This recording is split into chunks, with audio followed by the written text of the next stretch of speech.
Hello everyone. In the last video, we studied about the bone radius. Today we will be learning about the bone ulna. The radius and ulna constitutes the bones of the forearm. The radius is the lateral bone of forearm and ulna is the medial bone of forearm. Here is the bone radius and here is the bone ulna. The ulna articulates with the radius at the superior radioulnar joint and at the inferior radioulnar joint. Now let's see the main parts of ulna. Ulna consists of three main parts: an upper end, a shaft and a lower end. Here is the upper end, here comes the shaft and here is the lower end. This much part is the upper end and this part is the lower end and there is the intervening shaft. Now let's see the side determination of ulna. So as you observe the bone ulna, you can notice that the size of the bone diminishes from the upper end to the lower end. The upper end is expanded and the lower end is narrow. So this is how you distinguish between the upper end and the lower end. So the upper end is expanded and the lower end is smaller. Now the upper end possesses a beak-like projection. This beak-like projection present in the upper end, it is called as Olecranon process. And here in the upper end, near to the Olecranon process, there is a notch. You can find a notch here and this notch is named as trochlear notch. Now the trochlear notch, as you can see, it is concave and this concavity of the trochlear notch, it should face forwards. So in the anatomical position, this concavity of the trochlear notch should be facing forwards. So holding the bone in anatomical position with the concavity of the trochlear notch facing forwards. Next point regarding side determination is that one among the borders of the shaft is sharp and crest-like. So in the shaft here you can see a sharp border, a sharp and crest-like border here, and this is the introitious border. And this introitious border of the shaft, it should lie laterally. So the introitious border, here is the sharp introitious border, and this introitious border, it should face laterally. So the first point was that the beak-like projection, the Olecranon process, it should come in the upper end, and the trochlear notch, the concavity of the trochlear notch should face forwards, and there is the sharp introitious border, it should face laterally. Now at the lower end of ulna, there is a process called styloid process. Here this is the styloid process. It projects from the lower end and the styloid process projects from the posteromedial aspect of the lower end. So holding the bone in such a way that the styloid process projects from the posteromedial aspect of the lower end. So posterior and medial aspect. So the styloid process should project from the posteromedial aspect of the lower end. So holding the bone in anatomical position and concluding all the points, you can say that this is the right side ulna, ulna of right side. See the concavity of the trochlear notch facing anteriorly, then here is the introitious border, it should face laterally, and here comes the styloid process, it projects from the posteromedial aspect of the lower end. Now let's see the further parts of the upper end. So this much part is the upper end. Upper end consists of two processes and two notches. The two processes are Olecranon process and coronoid process. The two notches are trochlear notch and radial notch. We have already seen the Olecranon process. So here is the Olecranon process. This beak-like projection is the Olecranon process. Then here comes the coronoid process. Coronoid process is a shelf-like projection present near to the Olecranon process. Then the two notches are trochlear notch and radial notch.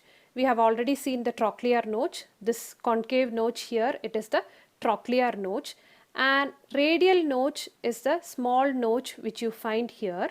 This is the radial notch. Now let's see each of these parts in detail. First, about the Olecranon process. So Olecranon process is a beak-like projection present in the upper end, and this Olecranon process, it occupies the Olecranon fossa of humerus when elbow is extended. So here is the bone humerus, and here is the lower end of humerus, and in the posterior aspect of the lower end of humerus there is a fossa, and this is the Olecranon fossa. And this beak-like projection present in the upper end of ulna, it occupies the Olecranon fossa present in the lower end of humerus when the elbow is extended. So this is the part of elbow joint with the humerus and the ulna, and the Olecranon process of ulna, it occupies the Olecranon fossa of humerus when the elbow is fully extended. Now let's see the parts of the Olecranon process. The Olecranon process consists of 6 surfaces. These are the anterior surface, the posterior surface, lateral surface, medial surface, superior surface, and inferior surface. Okay, so this much is the Olecranon process. This beak-like projection is the Olecranon process. Imagine it like a cube with 6 surfaces, and then hold the bone in anatomical position, and here comes the anterior surface. This is the anterior surface. Then here comes the posterior surface. This is the posterior surface. Then here comes the lateral surface. The lateral surface. Then here comes the medial surface. Medial surface. And over here comes the superior surface, and then finally the inferior surface, it is actually fused with the shaft. The anterior surface forms the upper part of the trochlear notch. So here is the trochlear notch, and here comes the anterior surface of the Olecranon process, and this anterior surface of the Olecranon process forms the upper part of the trochlear notch. Then the posterior surface, here is the posterior surface. The posterior surface is triangular and is subcutaneous. So the posterior surface is triangular in shape and it is subcutaneous, that is, it can be felt over the skin. And then the lateral surface. So here is the lateral surface. This lateral surface, it is continuous with the posterior surface of the shaft. So here is the posterior surface of the shaft, which we will see soon, and this lateral surface, it is continuous with the posterior surface of the shaft, and anconeus muscle is inserted onto this lateral surface. Then coming to the medial surface, so here is the medial surface of the Olecranon process, and medial surface, it is continuous with the medial surface of the shaft. So here comes the medial surface of the shaft, which we'll see soon, and the medial surface is continuous with the medial surface of the shaft, and 2 muscles take origin from this medial surface, and these are the flexor digitorum profundus and flexor carpi ulnaris. Then coming to the superior surface, so here is the superior surface. The superior surface gives insertion to the triceps brachii muscle. And finally coming to the inferior surface. The inferior surface is actually fused with the shaft. The inferior surface is fused with the shaft. Now coming to the second process of the upper end, that is the coronoid process. So here this is the coronoid process, and coronoid process is a shelf-like projection below the Olecranon process, and the upper surface of the coronoid process forms the lower part of the trochlear notch. So here is the coronoid process, this much is the coronoid process, and here is this is the upper surface of the coronoid process. The upper surface of the coronoid process forms the lower part of the trochlear notch. And remember, the anterior surface of the Olecranon process, it forms the upper part of the trochlear notch, and now the upper surface of the coronoid process forms the lower part of the trochlear notch. Now, the anterior surface of the coronoid process is triangular in shape. So here, this is the anterior surface of the coronoid process and it is triangular in shape, and this anterior surface consists of a rough impression called as the tuberosity of ulna or ulnar tuberosity. So here you can see a rough impression, and this is the ulnar tuberosity. This is a very important bony feature. The ulnar tuberosity gives insertion to the brachialis muscle. Now, in the lateral surface of the coronoid process, there is a notch called as the radial notch of ulna. So here you see a notch over here. This is the radial notch of ulna. This notch articulates with the head of radius, forming the superior radio-ulnar joint. So here is the bone radius and here comes the head of radius. The head of radius articulates at the radial notch of ulna, forming the superior radio-ulnar joint. So here is the radial notch of ulna. It articulates with the head of radius this way, forming the superior radio-ulnar joint. Now, here is the radial notch, and near to this radial notch, there is a sharp crest or elevation, which you can see here, a sharp crest or a bony elevation here, and this elevation is called as the supinator crest. The supinator muscle arises from this crest. Apart from this, 4 other muscles take origin from the coronoid process. These are the flexor digitorum profundus, the flexor digitorum superficialis, the pronator teres, and flexor pollicis longus. Next, we are going to see the 2 notches present in the upper end.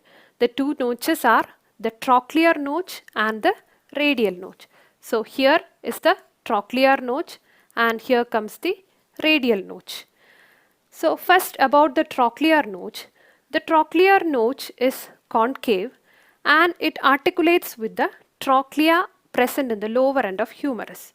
So here is the bone humerus and here is the anterior aspect of the lower end of humerus, and this bony feature is the trochlea of humerus, and the trochlear notch of ulna articulates with the trochlea of humerus, which forms a part of the elbow joint.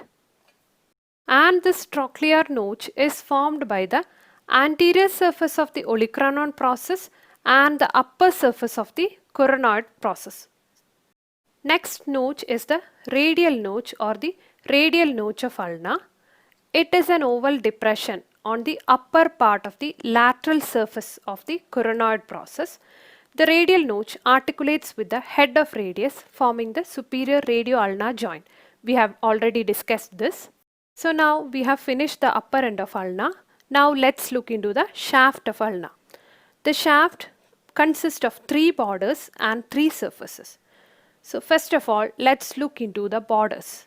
The 3 borders are anterior border, posterior border, and introitious border.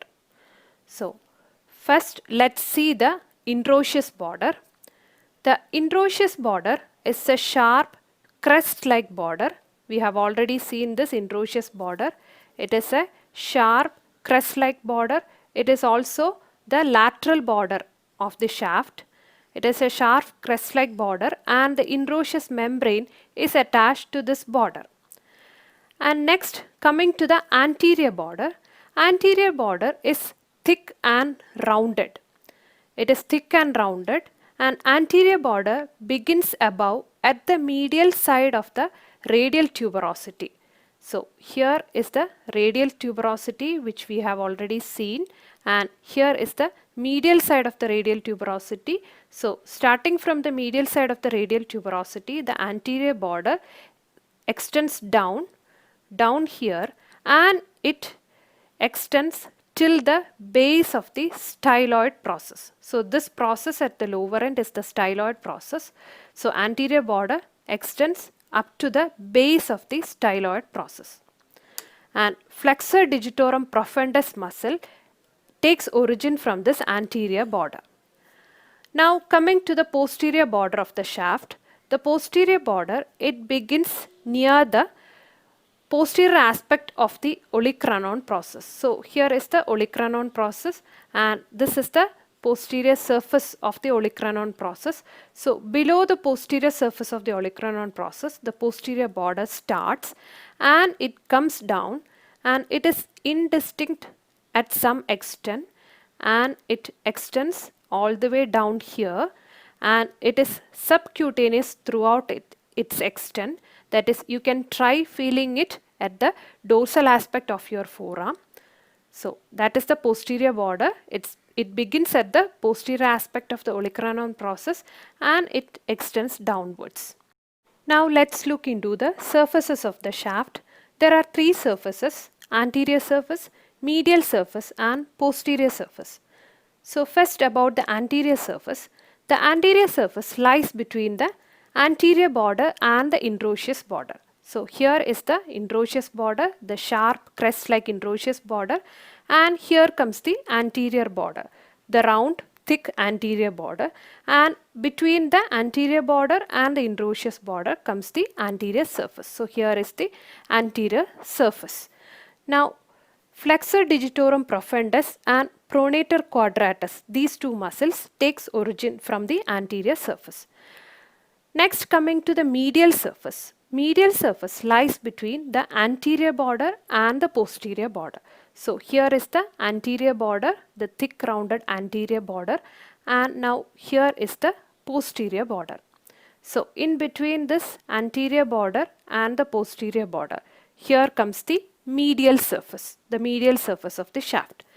And medial surface gives origin to flexor digitorum profundus muscle.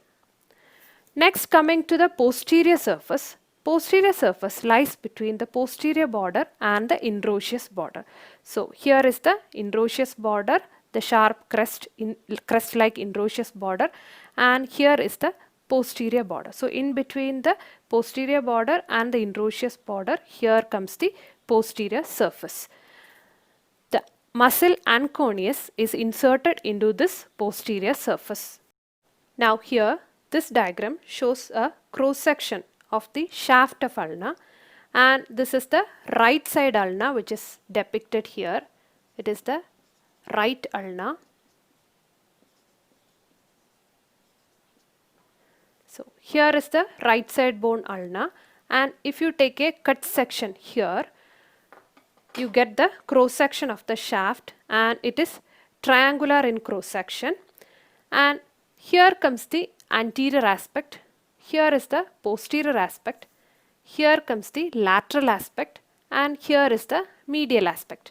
Now this is the anterior border, here is the posterior border, and here comes the introitious border. It is also called as the lateral border. So these are the three borders: the anterior border, the border which is directed anteriorly, then the posterior border, the border which is directed posteriorly, and then the border which is directed laterally, the lateral border or the introitious border. It is also called the introitious border because the introitious membrane is attached to this border. Then these are the three borders. Now the surfaces. So here is the anterior surface which is directed anteriorly, here is the posterior surface directed posteriorly, and here is the medial surface. Now let me add the bone radius also here for you to compare the borders and surfaces of radius and ulna, and also to understand the positions of radius and ulna with respect to each other.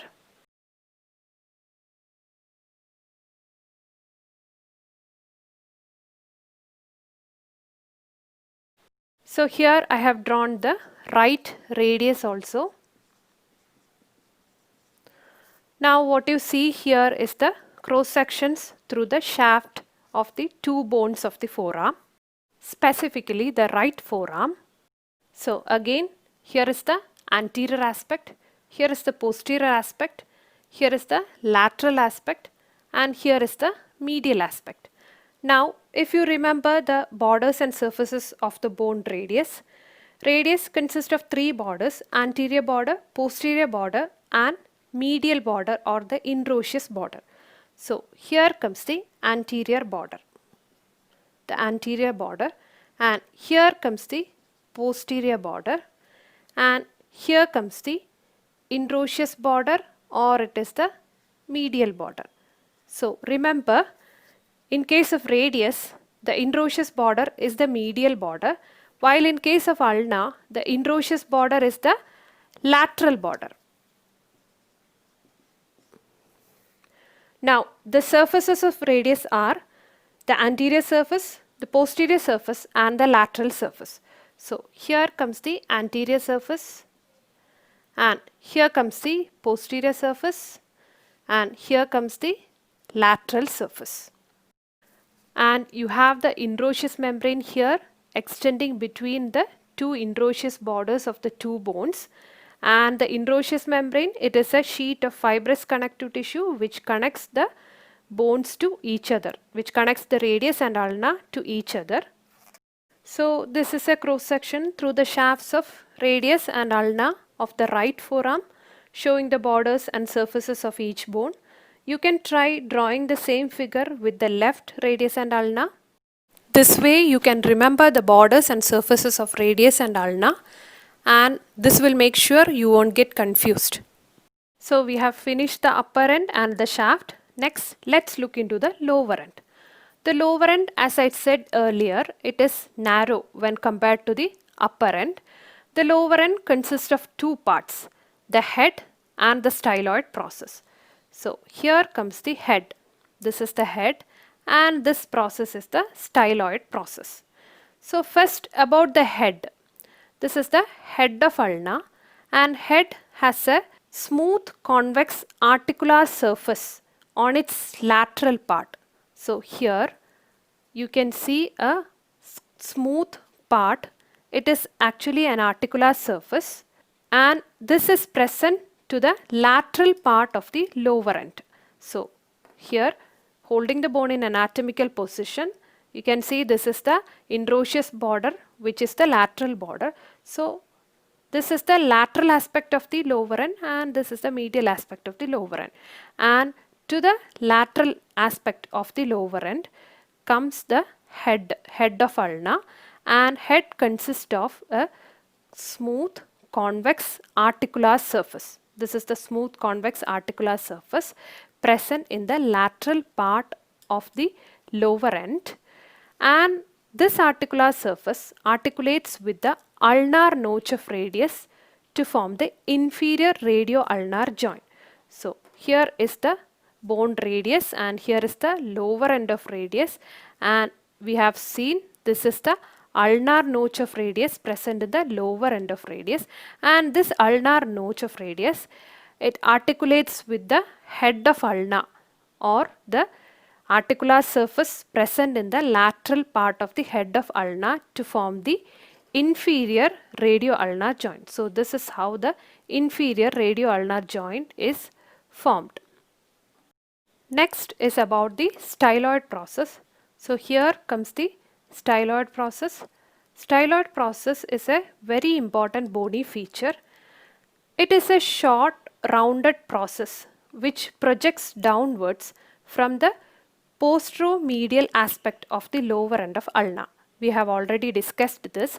That is, when you hold the bone ulna in anatomical position, the styloid process, it projects downwards from the posteromedial aspect of the lower end of ulna.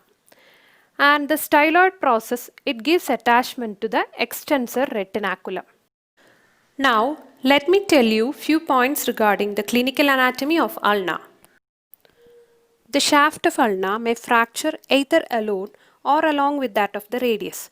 In such fractures, there occurs apposition of broken pieces because of common muscular attachments to both bones, and there is chance of cross union. Hence, in management of such fractures, the fragments are pulled apart to prevent cross union. In case of dislocation of the elbow, the olecranon process shifts posteriorly and the elbow is fixed in slight flexion. The fracture of the olecranon process is very common. That's all about the bone ulna. I hope you found this video helpful. Thanks for watching.